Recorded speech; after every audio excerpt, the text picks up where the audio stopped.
สบายดีทุกคน FC ทางฝั่งลาวและฝั่งไทยวันนี้อัศดีพาไปพากินที่พาทุกคนมาเฮ็ดเมนูอบเห็ดเห็นว่านี่ทุกคน เสียวเพื่อนหลังให้เด้อ ได้เห็นมา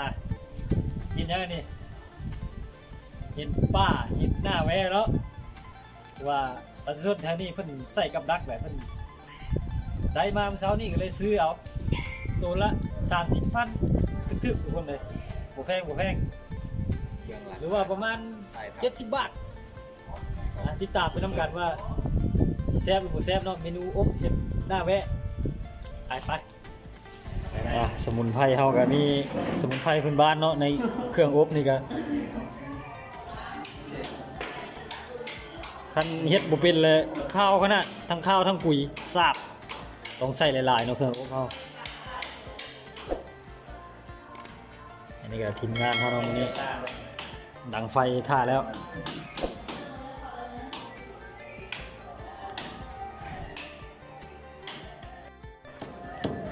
ตำเครื่องใส่เนาะตำเครื่องเทศใส่อันนี้เซฟเฮามื้อนี้เนาะงานนี้ต้องเพิ่นเลยมาลวกวันนี้ต้องเอาลงต้องลวกก่อนเนาะทุกคนเนาะลวกเส้นน้ำร้อนแล้วก็เอามาพูดออกแล้วก็เอามาเผาเพื่อให้ขนมันละเอียดออกละเอียดเนาะลวกน้ำร้อนก่อน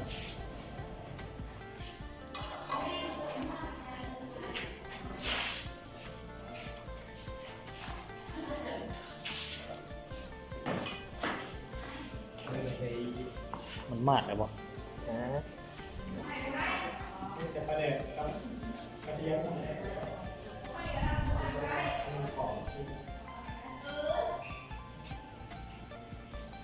ลกคนอ่อนแล้วก็เอาไปเผาอันนี้ทีมงานเขาเนาะมื้อนี้อันนี้ก็เป็นเห็นป้าเนาะแล้วส่วนเพิ่นได้ไปใส่กับดักแล้วก็ได้มาแล้วเอามาขายแล้วก็ซื้อเอาเขตนี้สัตว์ป่ายังหลายนะเพราะว่าเป็นเขตป่าสงวนใส่ได้กันยังบุคคาพันสมุดนี่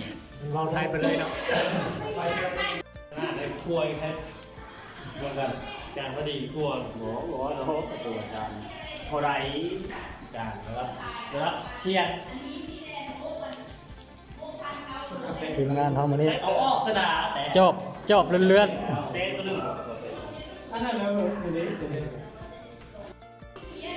เรามีปืนจะปืนเขายิงแค่ไปเอาเนื้อจักน้ำจังเขาจะน้ำเพลินน้ำ เครื่องอบหน่อยเนาะ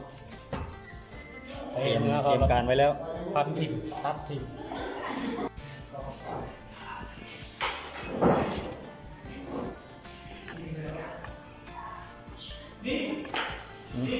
ฮะ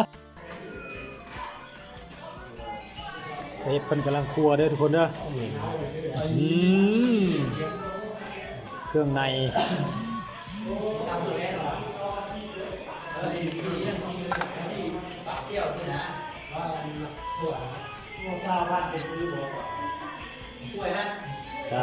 ถ้าว่าเฮ็ดบ่เป็นแล้วข้าวแห้งเนาะทุกคนกินโอ้สุดยอดเลยนะดีที่หาก็ได้มื้อเช้านี้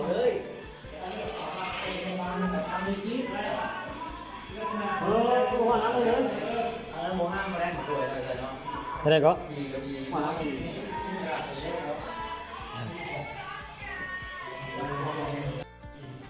มาไข่ห่ำมันนะทุกคนเนาะหน่วยปิ๊กเราสักตันให้ได้นะทุกคนนะกินก็เลยกินสิผลดูตอนนี้ฝักสำเร็จแล้วนะทุกคนเดี๋ยวจะเอาไปใส่หม้อใส่กับเครื่องอบเลยอะไรมันดูครับตัดนะครับโอ้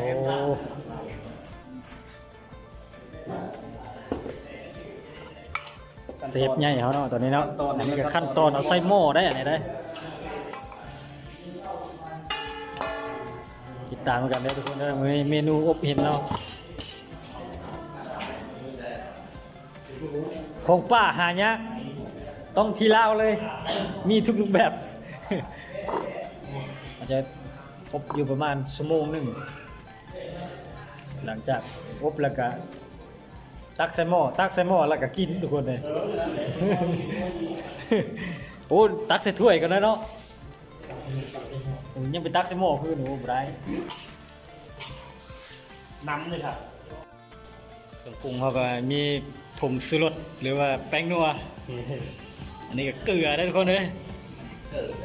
ใส่หน่อยเซฟหน่อยใส่หลายเซฟหลายผมมียังหลายเครื่องปรุงเขามันบัดมาแดกเกลือแป้งนัวแล้วโอ้ในความเลย สุกแล้ว อบไว้ประมาณชั่วโมงหนึงเด้อทุกคนเด้อโอ้หอมมากมันใส่เครื่องโบราณแล้วมันกินบ่ได้เลยอันนี่อันเนาะบอกงามเฮากับตำแจ่วมะกอกเนาะมื้อนี้เนาะ เซฟซีมือดีนะครับต้นๆนั่นนี่เลย นะครับต้นของกอฮอย แจ่วอันมะกอกภาษาลาวเอิ้นว่าแจ่วหัวโปก ถ้าเจ้าได้กินทับพอว่าโบมือเจ้าเลือก ยังบ่ทันใส่หยังยังโสดเด้อนี่เด้อโสดทางก้น ยังสดอีก ส่วนสีโน้ตเลยส่วนสี สองซิมโอ้เมนูบ้านๆทุกคนเอ้ยหาใส่ได้ เอาเมนูพื้นบ้าน อยู่ป่าอยู่ดงอยู่ให้อยู่หน้าคือเก่าอ๋อทุกคนเจ้ามะกอก ทำยังไงแหม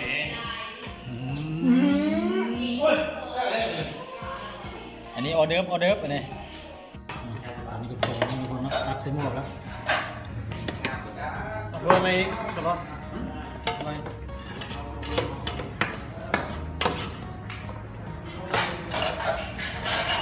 หอมกระแซ่บเส้นของไทย มาทุกคนแล้วอบเอาตอนนี้ ง่ายแล้วนะ แล้วทุกคนเนาะ เราแหม โตกเข้าไปเมมมาเล่ม มา เบงเจียวมันหนึ่ง ไทยหอมเมมมาเล่ม มันหรือเปล่า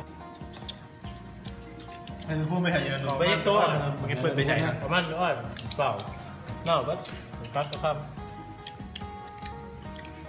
แก้วกับเบิ้ลอบกับเบิ้ลแล้วข้าว